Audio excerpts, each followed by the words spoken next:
Hey. Hi. It's Tash and Carly. And you're listening to Motherhood. Not as we planned. So get comfy, grab a cup of tea. Or a glass of wine, and let's start talking about all the things too many of us avoid discussing.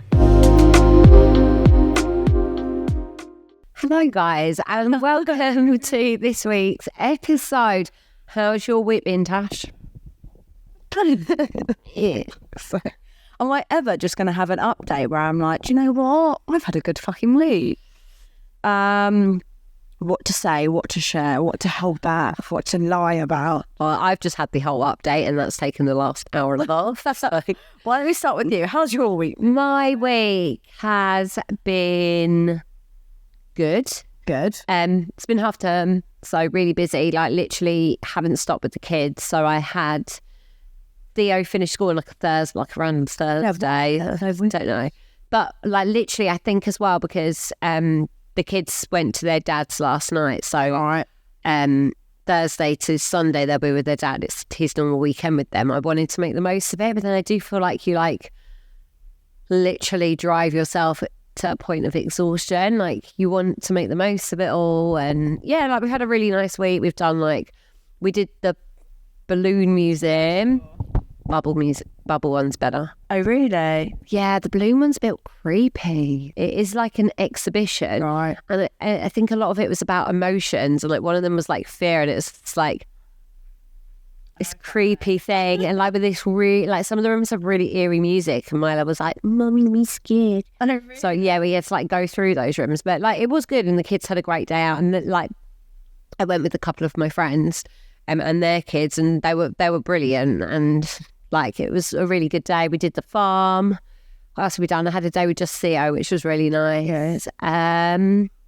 Yeah, the weather's been quite nice as well. I mean, I know it's the day we did the farm was the last nice day of weather. It was annoying. I was meant to take the kids to Colchester Zoo yesterday and it was just vile. So we went to the cinema, which was nice. What did you say? It was like, you know, when cinemas do those random like 10 a.m. films. Yeah.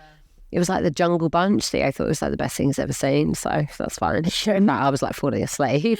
Yeah, I've had like a bit of a weird week, like in terms of emotions. I put on my stories last night, like something like, I feel that I call it a bit of a wobbly week. Like, I don't feel like anything particular has happened. It's more, next week is a year since everything happened. And there's just certain, I don't know, do you know what I hate? I just hate iPhone memory thing. Like, get the gist. We're separated. When you're like this day a year ago. Get rid of that. What? Yeah. I'll get rid of it. Can you actually do that for me? Yeah, I got it and it was like, I found it's really should on the side there, isn't it? No, it like, or like as I scroll down, it's like there at the top and it's like a picture. Okay, right, I need to get rid of it. Yeah. Anyway, something came up, which was obviously a year ago. And I guess just obviously given what I know now, it just made me, I got really upset and really angry. And it just made me have a bit of a wobble, like just got, I don't know. And I guess what I want to say is like anyone else who's going through a separation, going through a breakup, particularly where kids are involved, it's so normal to have like peaks and troughs and good days and bad days and feel like up and down. I feel like days like that get me more because I feel like I am doing so well and like day to day I'm so much happier that sometimes when things like that happen, it like wipes me and I'm like, what? Like, I think it's like that. It hits you unexpectedly. So you're a bit like, I don't get it. I wasn't expecting. Well, you know what? Like I did last night. I was sat here watching a programme and I was looking at that picture of Theo and then I got really upset. Like, oh my God, my kids like have separated parents. Like, you know, sometimes like you start thinking about things and I was just like, what? Like, how is this my kid's life? Like, I feel like, how is this my life? Yeah. So I sit there and I'm like, oh, I'm divorced. Yeah. Like, how did I get here?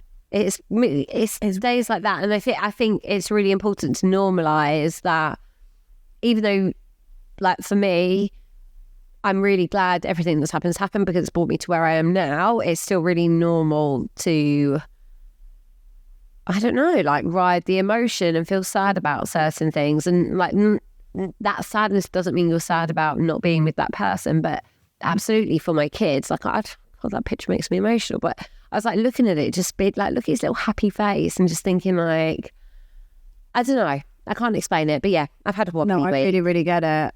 Yeah, I guess maybe you can describe my week as that too. My kids had half term the week before. Yeah. So they're back at school now. But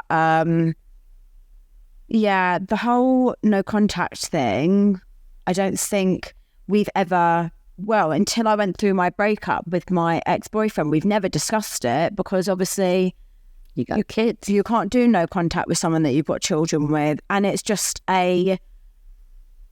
it's something that I'm going through that I've never experienced before, and it's fucking difficult. And I think that sometimes there's so much pressure on that you are not allowed to talk to that person. So then if the contact is broken, not only do you then maybe feel bad on the person that you've broken it to, or they feel bad, but then it's like you almost feel like this, it's like going through like a addiction, and then you try and stay clean, and then it's like, oh, back to day one again. So not only do you go through all the emotions of breaking contact and talking to that person, but then you almost feel like you've let yourself down. So you're like, here we go again. Like, and I was really hoping that maybe I'd start feeling a bit better, but sadly I feel like I went a bit forward and I've now taken like 20 steps back. And I know that is the same with any breakup, even when there is having to be contact there. You go through days where you feel fine and then you don't. But I don't know, I just feel frustrated because it's not always been under my control where the contact has been broken. And I know it's always coming from a place of like love and care, but I don't want to get upset. All right. I'm just so sick of feeling so sad. And it's just very difficult when you still love each other. And I know that people keep saying to me, like, I don't understand, like, if you love each other, why are you not together? I think people just obviously need to realise that I'm not going to share everything, but if you really think a bit more openly, two people can love each other and you just might not be on the same page, or you might not be great for each other at that moment in time, and that's unfortunately Different points in your life, almost. yeah. Unfortunately that's where we are at the moment, and we are both really struggling. I'm not doing the whole like, right, it's day one, like we have had contact, and I think we're just trying to take the pressure off a bit that like if we do need to speak, we'll be there for each other. But I think we both know deep down that trying to do no contact will help. I just think it's obviously a bit disheartening when I'm like 8 weeks down the line and I don't really feel like I've got very far. But yeah, it's shit. But I like almost just want to, and I'm sure a lot of people can relate to this, I just want to wind forward and be in like summer, and I just want to wake up and feel happy rather than You will. yeah. You will. So yeah, sorry about that. That's my week. So, should we get into some hate? Let's do it. We're going to hit some emails, guys. We've had a massive influx of emails, and we just want to say a massive thank you for everyone who keeps like sharing, because it honestly helps us reach so many more people. And yeah, it's just lovely, like us getting more emails, and we've had quite a few from men actually, which I'm sure we'll touch on this week, which is really, really nice to hear. Should we start with some of the men? Yeah. Yeah, okay, let's do it. We asked you to reach out and you have. So here we go. Male listener, hi both. You said you'd be interested in any feedback from a man listening. So I'm a married man that listens to your podcast. Interesting. Started listening as I noticed a pattern. We started having arguments over the weekend with things I didn't see coming. For example, I get accused of gaslighting. I then noticed that it would normally be followed by a topic that you had discussed. Oh God, I hope we're not causing arguments in a marriage. So when I started listening, I was then able to preempt any concerns she may have. For example, with the gaslighting, I feel I would be firmer with my opinion, whereas my wife would just say yes to whatever I say sometimes. This would then get brought up in an argument later that she didn't want to do that activity and that I was controlling. So now I make it very clear that I'm happy to change my opinion, but I do still have an opinion. Do you understand that? Yeah. So she's saying like, He's saying like if he suggests doing something, she's more likely to just agree to it. Yeah. And that could be perceived as like him controlling all the time. But if she doesn't want to do it, she won't say it. Whereas now he makes it clear, like, I'm happy to do something else if you want. Like, so he's more. She also started to think about divorce maybe being a good option, which, to be honest, was the main reason I started listening to your podcast. That's so interesting that a male listener went out of his way to listen to our podcast. I think that says a lot about you as a person, as someone who wants to sort things out. Or even be able to understand why she may be feeling a certain way. Like, sorry, I want to hear where this is going. Since listening, I'm now not shocked when she comes up with random days out ideas like this balloon world. Yeah. I do like these kind of days out. Overall, it's a very interesting show and it gives me a great insight. The blokes you were talking about are shit, so no damage in calling a turd a turd. A lot of men are shit, so women should look out. However, the expectation you set are sometimes high. We have 2 kids, been together for 16 years. We know what we like and how we show love to each other. I got very worried over Valentine's Day thinking I hadn't done enough this year. It's hard being a modern bloke. Our dads didn't come home from work and start putting us to bed. We have no good role models and don't know what we are doing. So please let us have a little bit of a break every now and then. Sorry it's a bit blunt, but overall really enjoy listening to your podcast. Do you know what? That's so interesting because that's actually something I never really thought about before. Like, my dad was never around. My dad travelled. Like, my dad travelled for work. I was always with my mum.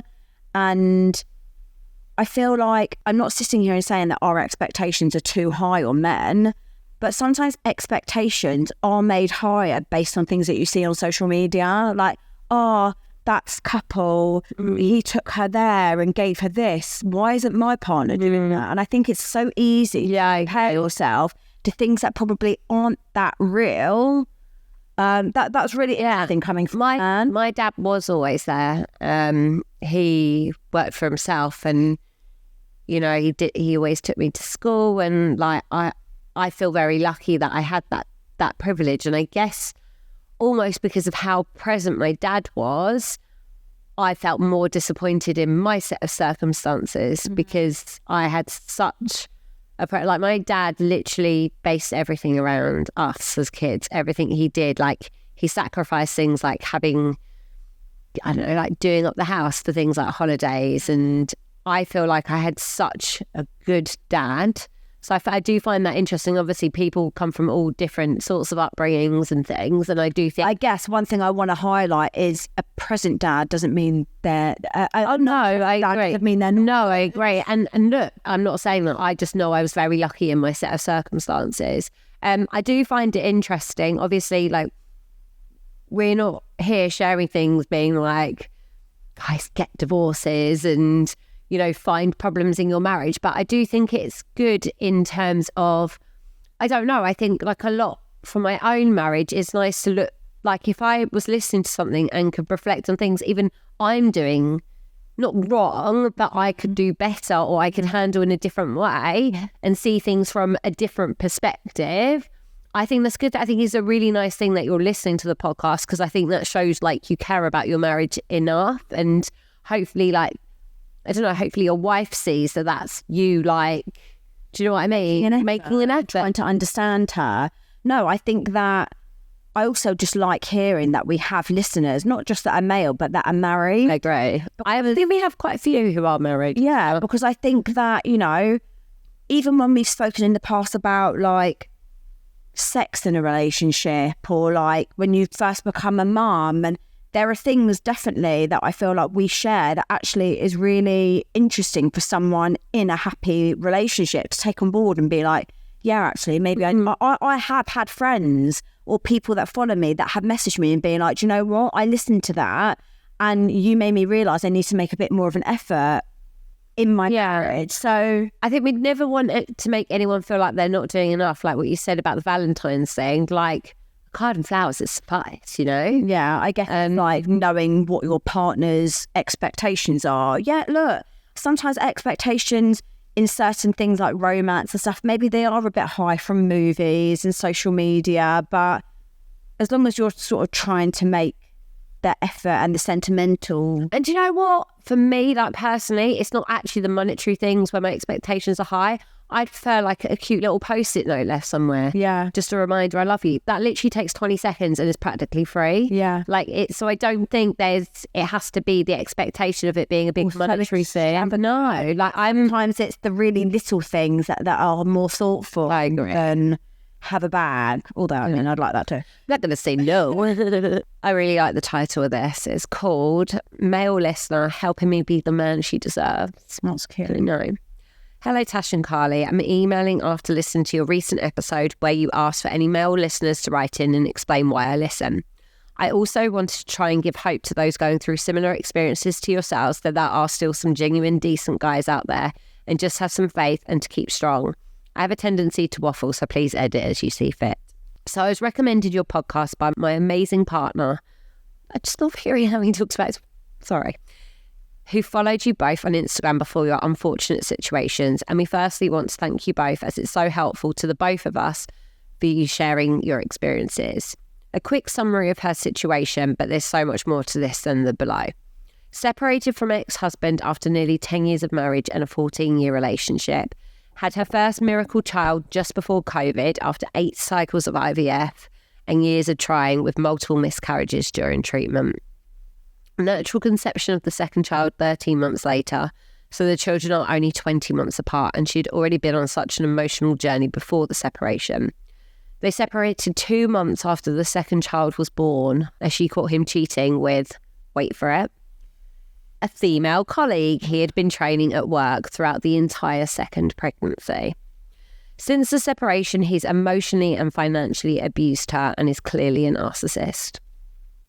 She has raised both children, one being a newborn, single-handedly whilst running the family home and working part-time to provide for her children, and is the most amazing, strong and courageous woman I have ever met, and still manages to show everyone close to her love, affection, Sorry, for me it's just the way he speaks about her, and still somehow manages to show everyone close to her love, affection, and is the most amazing mummy to her 2 kids, despite having to put up with and manage her ex-husband's outbursts, abuse and incompetence in co-parenting. Words cannot describe how much light this woman brings to people's lives around her. Sorry, just the way he speaks.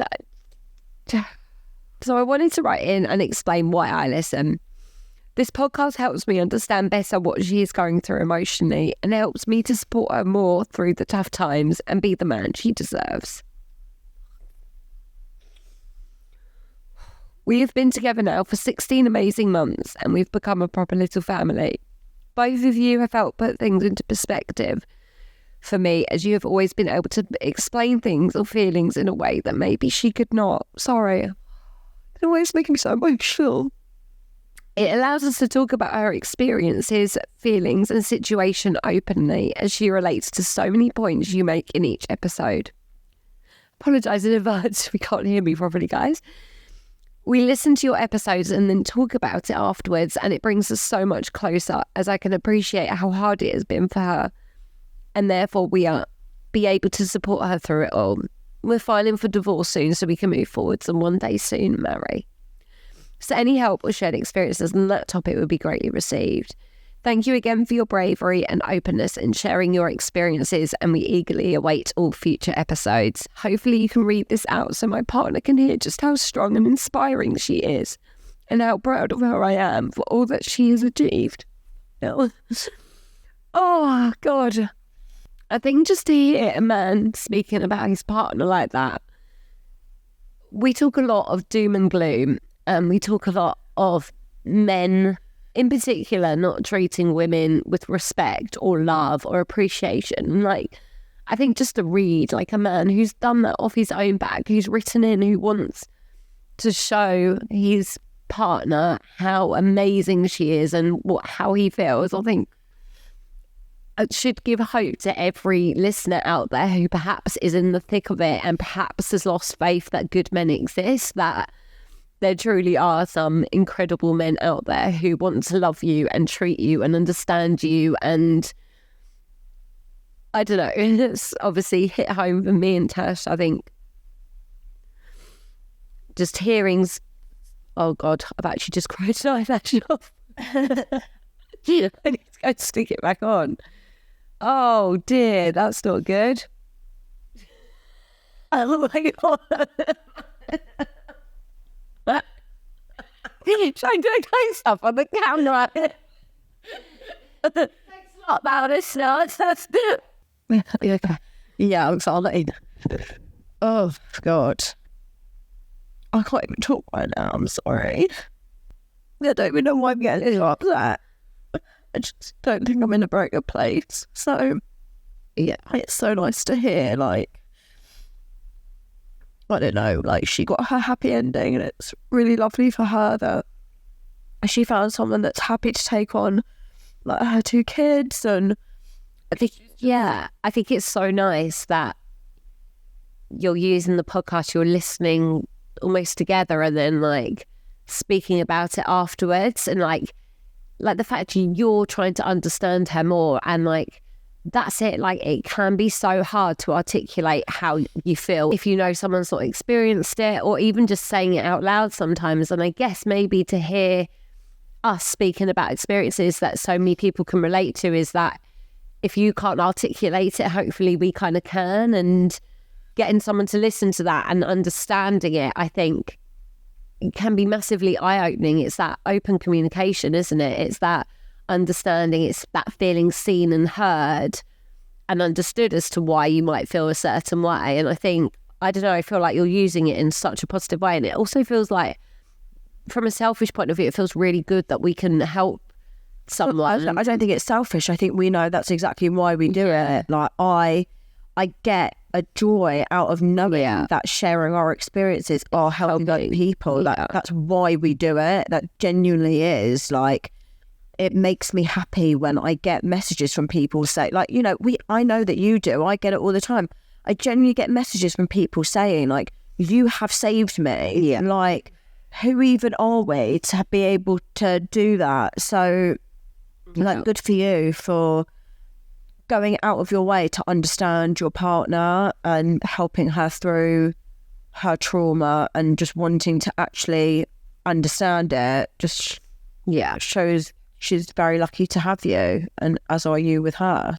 Okay, so this email is called Confession. I think I might be the other woman. Oh, God. Hey ladies, love the pod, and it's seen me through some really tough times after my husband walked out of me 6 months ago and left me with our 2 children, then 4 and 1. I recently had a random ad on Snapchat and accepted after a few weeks of the notification annoying me. I don't get Snapchat. I thought Snapchat, I think we were too old. I thought it was for teenager. I'm so far. I don't actually. Yeah, I don't. I think you can. Oh, you can chat on it, because we started chatting straight away and hit it off. From day 2, we were on the phone every night for 2+ hours talking about everything and anything. We were getting on so well, sexual chemistry off the charts. I felt like I was becoming my old self again and loving me for me. Now here comes the interesting part. He surprised me and came to my house one night. And he was on his break from work, so it was only for 20 minutes. Lots of kissing, and he tried to take it further. I felt so giddy, like it was finally going so well. My friend stepped in and tried to do a social stalk to see him. He told me he doesn't have social media.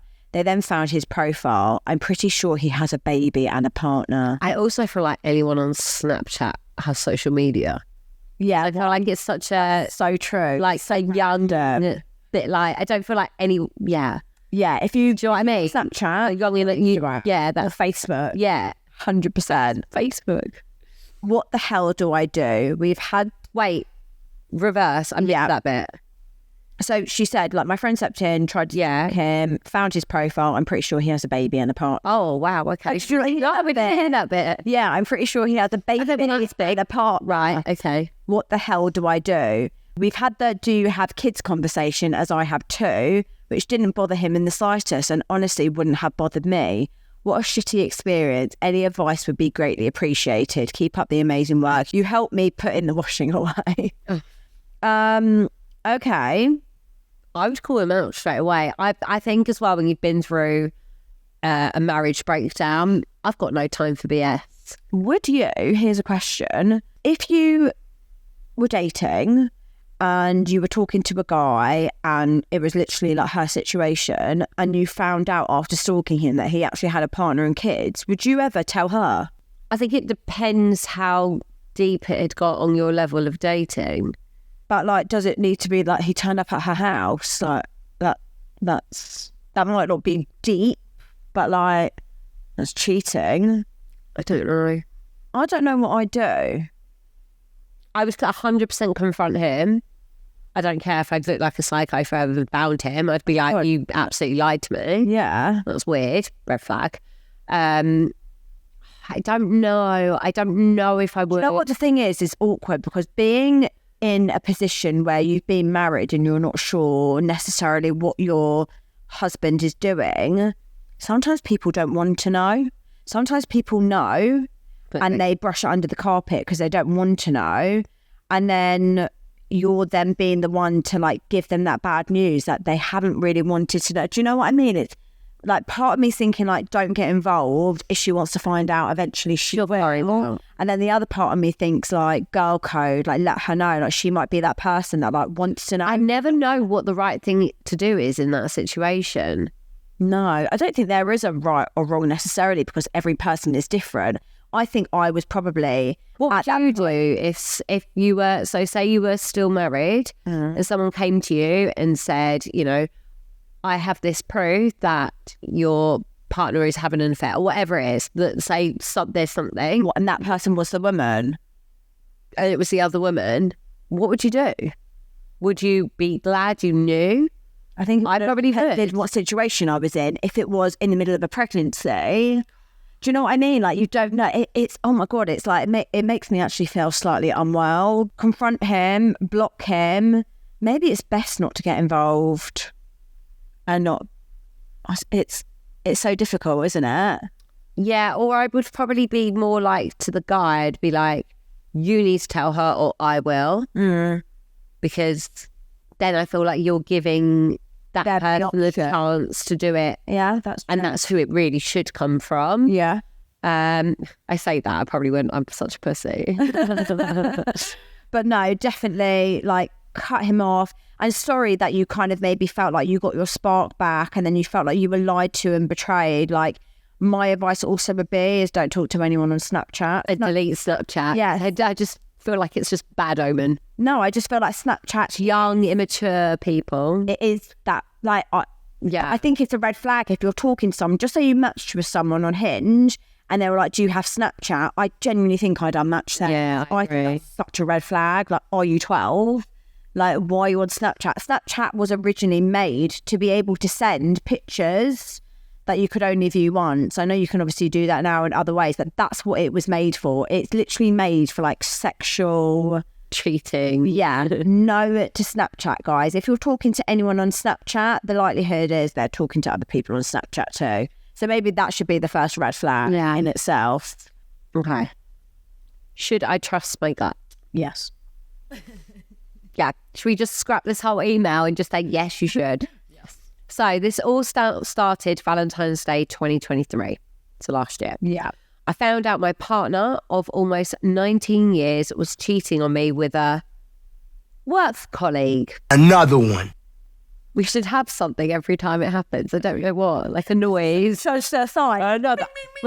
And another one. And another one. I said I was going to get a red flag. I was willing to forgive him and work on our relationship, but the person he was cheating on me with, who was actually an old bestie of mine, bitch, wasn't happy with that. So went to his mother and told Happy with what?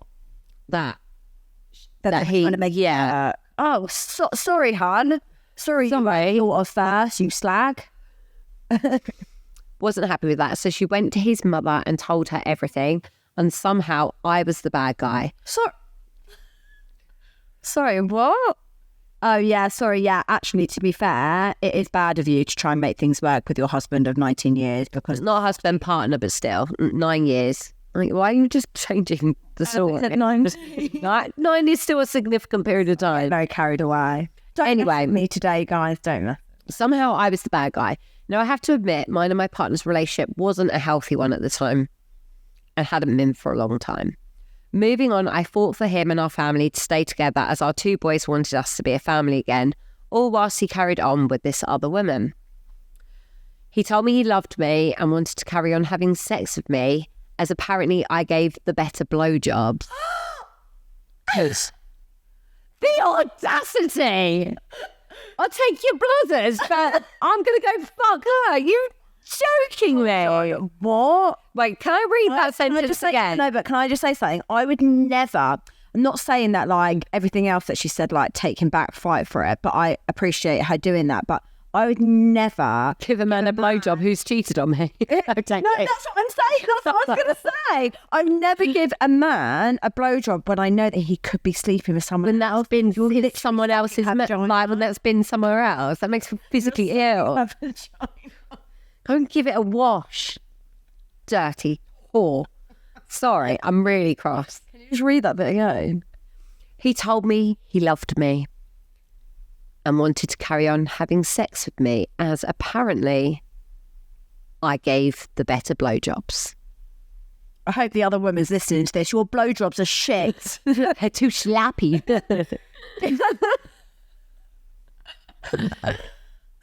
Wow. I know. I'm sorry. If someone's turned around to me and was like... You said that to her. Well, obviously. Can you imagine? I'm sorry. Someone turned around to me and be like, look, babe, and carry on fucking her. But I'd still like to fuck you. It's your blowjobs. Oh. Top notch. Yeah. They're so much better. I'll give her some tips. I'm good. Like... Right, sorry. Oh, I hope you give him a blowjob and bite his cock. Yeah, I would literally bite it off. Oh. Or I'd like by the end be like, take the steam.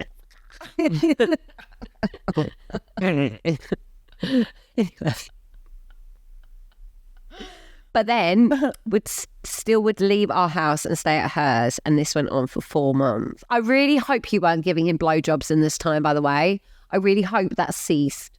But hold on. So he was basically living with her, getting blozzers off her, and then going and doing whatever he wanted with this other woman. He's living the life of Rhino.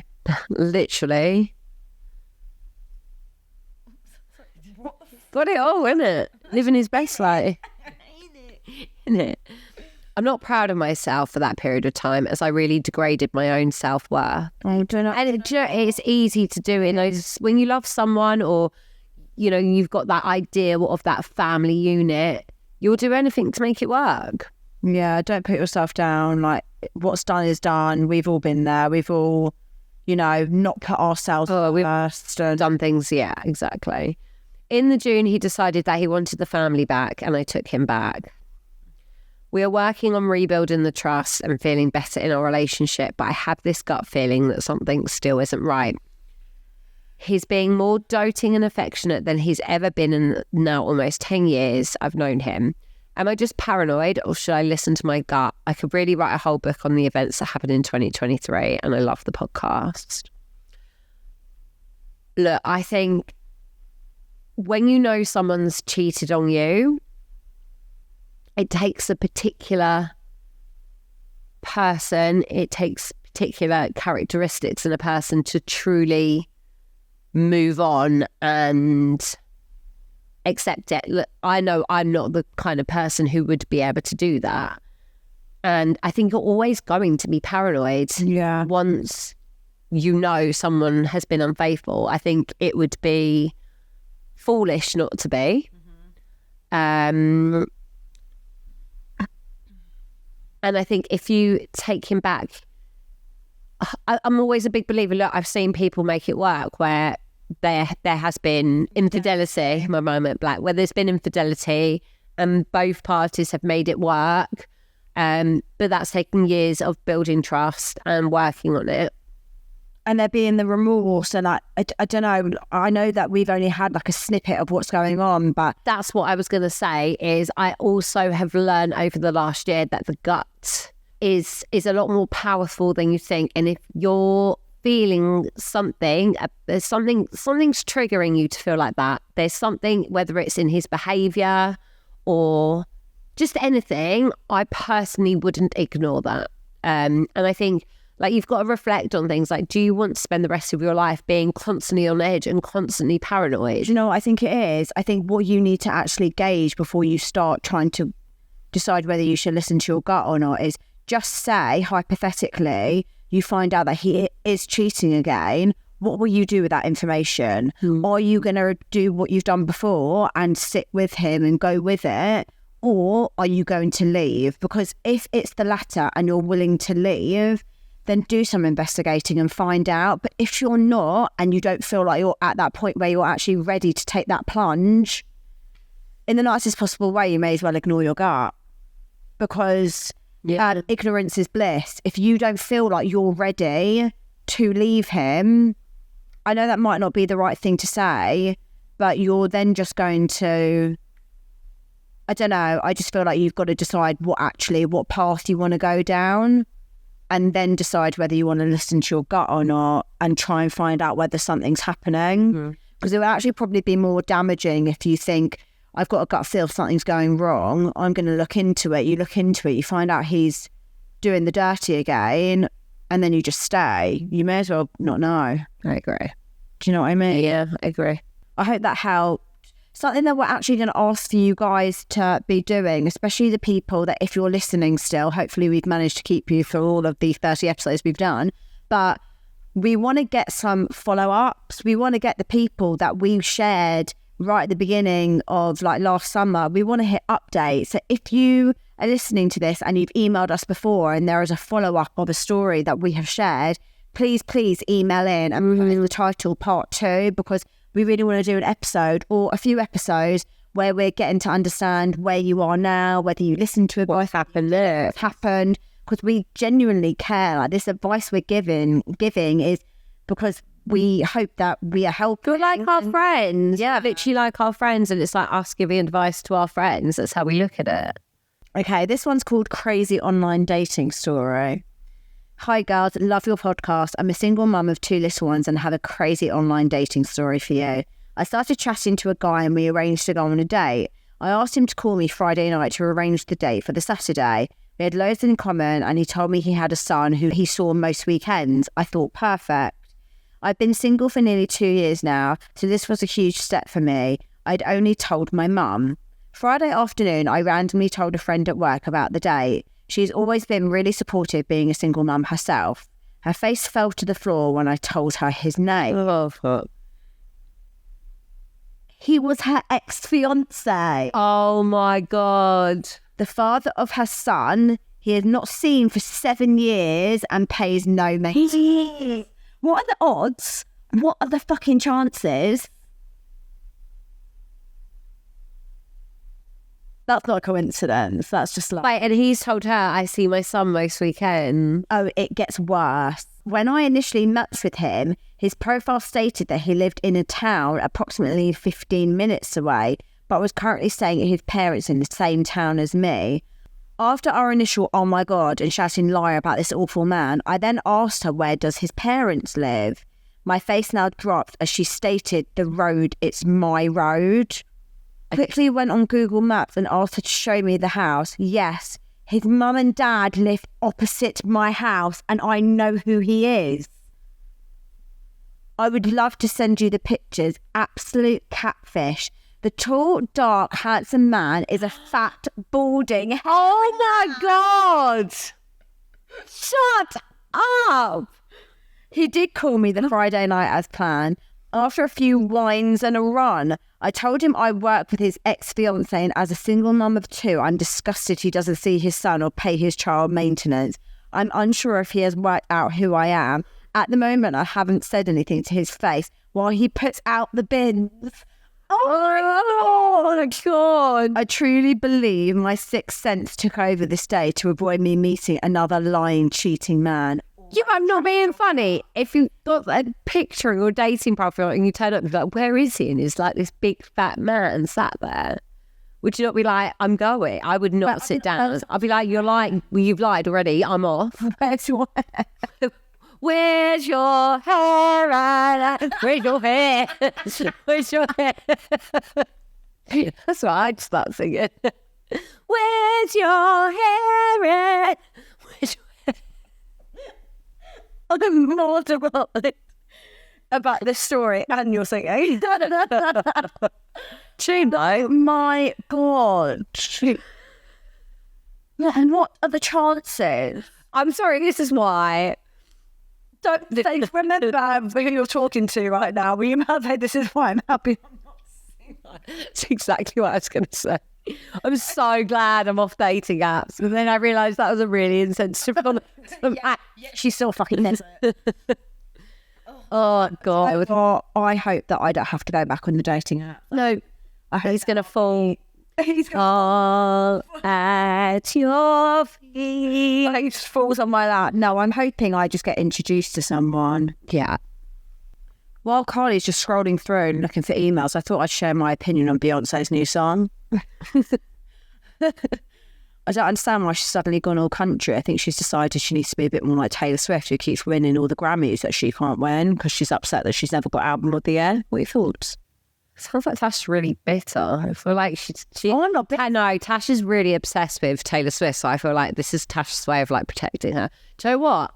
I think it's fucking inspirational. Do what the fuck you want. If you want to start making country music, make country music. No, I'm not really a Beyonce fan. Do you? Don't fuck with Queen Bee. She's not great. I feel like she is. She got fucking cheated on and look at her. Yeah, and she's still with him. She should listen to... We should get her on the pod. Come on the pod and allow us to... Oh wait, someone's written in. This guy called it, I've been cheated on, now I'm making country music.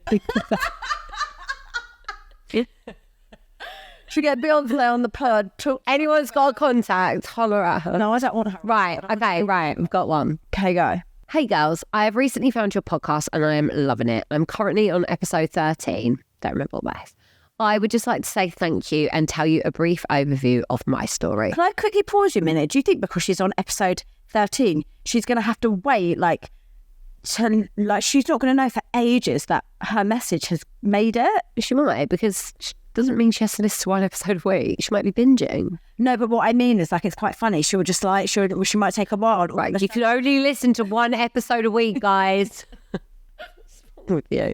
I would just like to say thank you and tell you a brief overview of my story. I'm currently married with 3 children, and I think I have known for a while that my marriage is over, but only since listening to your podcast have I really realised it. I threatened to leave so many times before, and occasionally my husband has moved into his room in the block. He's military and always has this room and stays there when work is busy. Anyway, so the kids are used to it, so they've never thought anything of it. I've always gone back because I've always been able to explain away my feelings. Things will get better when the kids start school. Things will get better when I start the gym. So many excuses over the years, but I now realise they're just that, excuses. Nothing has ever got better.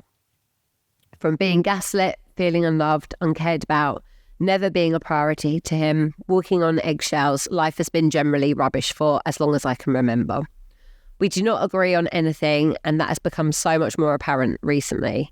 My eldest has autism, so it isn't as easy as just moving his schools and moving back home, which I think deep down is why I've always stayed.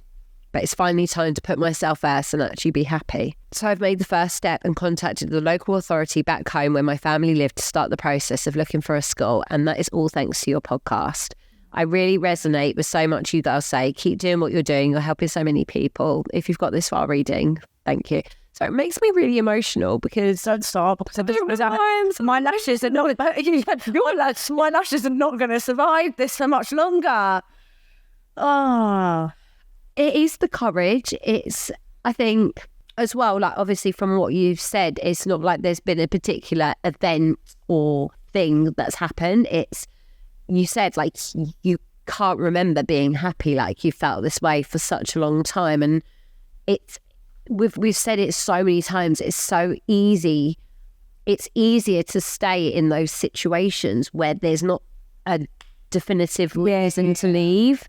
And to an extent, it is easier when you're presented with information because that's a physical evidence of reason. And it's, it takes away that guilt of breaking up a family or just because you're not happy. And I think especially given that you've got an autistic child, that is, I understand the burden of that guilt as well of, it's not just as simple as that. You need to make sure they're in the right education. And I think the fact you're making those steps Like, it's so lovely to hear. Like, we're not for a minute sat here like encouraging people to leave happy marriages, but I also think it's really nice that people can take comfort in knowing like what kind of behaviour in a marriage is okay and what's actually not okay. And actually, like, just because you are married to someone, like, you actually don't need to tolerate it or put up with it, or just, I think what I just did for so long in my marriage is just accept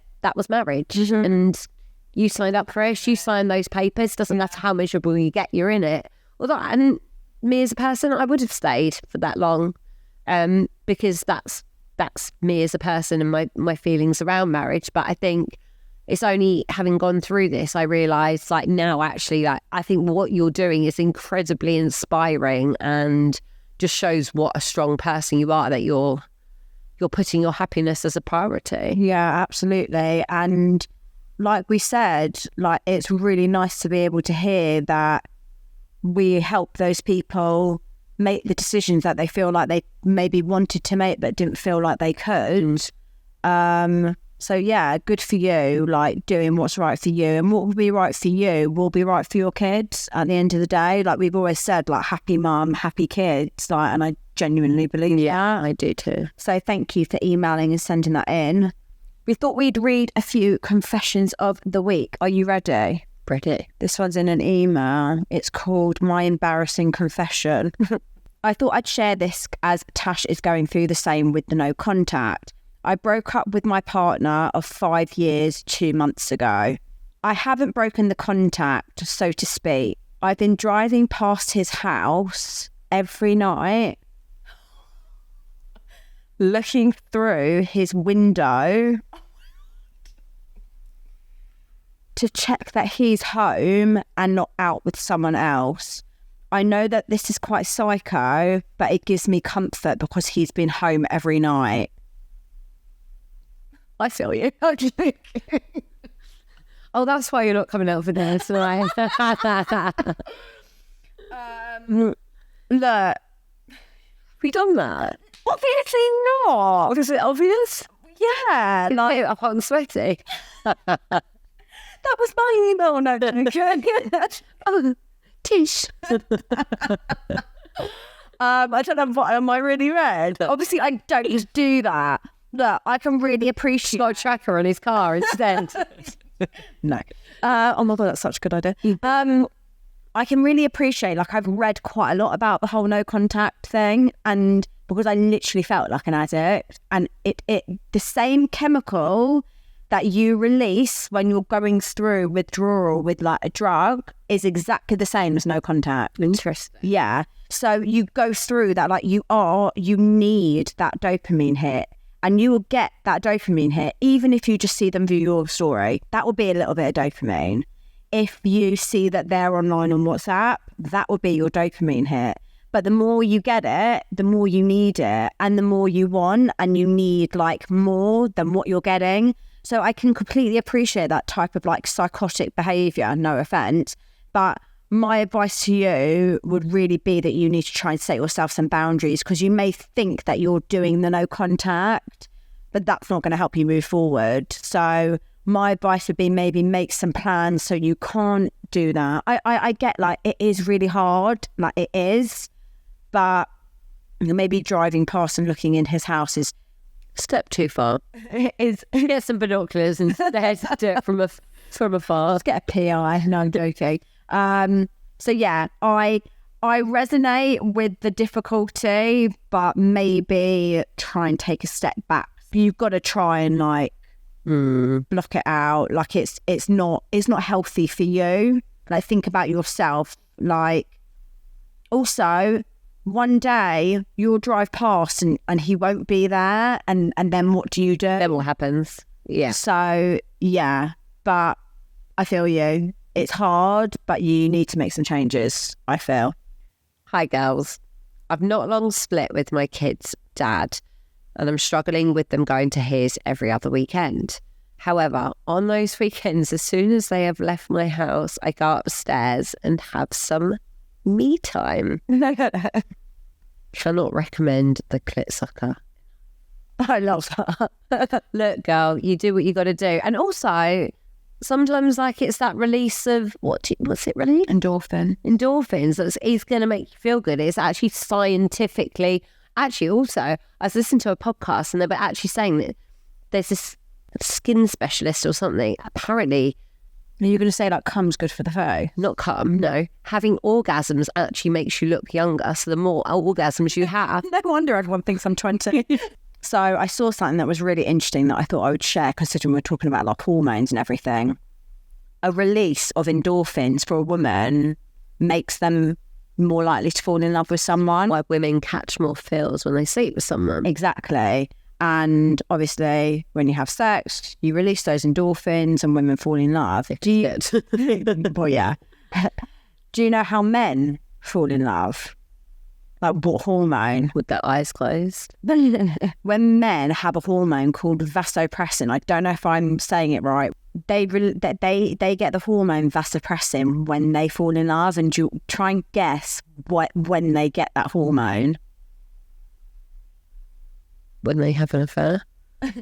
So, when they're married with kids. No, this is when they fall in love. Oh, when they fall in love. Like how they fall in love. Like we fall in love more with endorphins. Go on. When they're stressed.